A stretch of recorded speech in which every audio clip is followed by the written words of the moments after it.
सर्वांना नमस्कार. छत्रपती शिवरायांनी स्वराज्याचे तोरण बांधले ते दुर्ग तोरण्यावरून. दुर्ग तोरणा पाहिला नाही असा एकही भटका नसेल. आजच्या भागात आपण बघणार आहोत दुर्ग तोरणा चढाई झुंजार माची दिंडी दरवाजा मार्गे. ज्याप्रमाणे दुर्गराज राजगडाची संजीवनी माची, त्याचप्रमाणे तोरण्यागडाची झुंजार माची बेलाग. सदर भटकंतीसाठी आम्ही शुक्रवारी रात्री मेटपिलावर एक गावाच्या शाळेच्या बाहेर मुक्काम केला आणि पहाटे उठून काही चिमुकल्यांना वह्या पुस्तकं व रंग वाटून आम्ही आमच्या भटकंतीला निघालो. सुरकी माळापर्यंत वाट मळलेली आहे. वाटेत पवार दांडावर आपल्याला एक विहीरही लागते. पुढे सुरकी माळावर जोरकर आबांनी यांचे घर आहे. तिथून तोरण्याचे विहंगमय दृश्य दिसते. पुढे सुरकी दांड चढून आपल्याला चिमळ्या नावाच्या डोंगराच्या पोटातून वळसा मारत आपल्याला बैलधारेवर यायचे असते. बैलदार गाठायच्या आधी मागे तुम्ही दुर्गराज राजगड बघू शकता. पुढे वळसा मारत आम्ही बैलदार गाठली. पण बैलदार गाठायच्या आधी आम्हाला तिथे थोडी कसरत करावी लागली, पावट्या कराव्या लागल्या. घसारा प्रचंड आहे ह्या भागामध्ये. पुढे वाटेवर आपल्याला शिवारा देवाचं ठाणं लागतं. हे ते शिवारा देवाचं ठाणं. अजून पुढे गेल्यावर आपल्याला झुंजार माचीचे दर्शन होते. एकदम बेलाग दिसते झुंजार माची. बैलधारेवर आम्हाला कारवी तोडावी लागली. खूप कारवी वाढलेली. कारवी तोडत तोडत आम्ही झुंजार माचीचा बुरुज जवळ गाठत होतो. आता झुंजार माचीचा बुरुज समोरच होता. तिकडेच आम्हाला चौकीचे अवशेषही दिसले. याच्या पुढील टप्पा म्हणजे शेवटचा टप्पा, महत्त्वाचा टप्पा.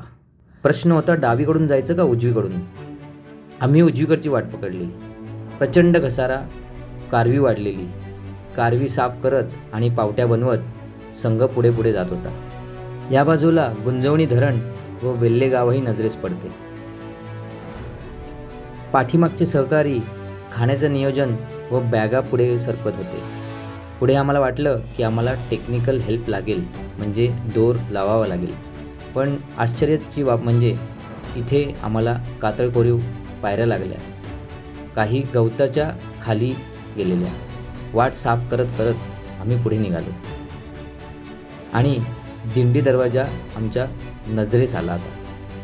थोड्याच वेळात आम्ही गडात प्रवेश करणार होतो. काही कातळकोरीव पायऱ्या तुम्ही बघू शकता आणि समोर नजरेस पडला तो गडाचा दिंडी दरवाजा, झुंजार माचीचा दिंडी दरवाजा.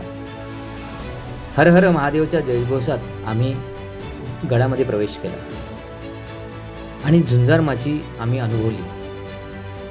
ह्या बाजूने तोरणागडाचे दृश्य म्हणजे वेगळीच पर्वणी.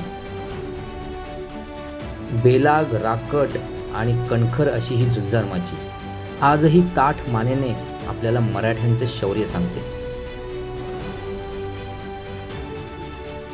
पुढे गेल्यावर आपल्याला झुंजार माचीचे दृश्य बघून छान वाटते.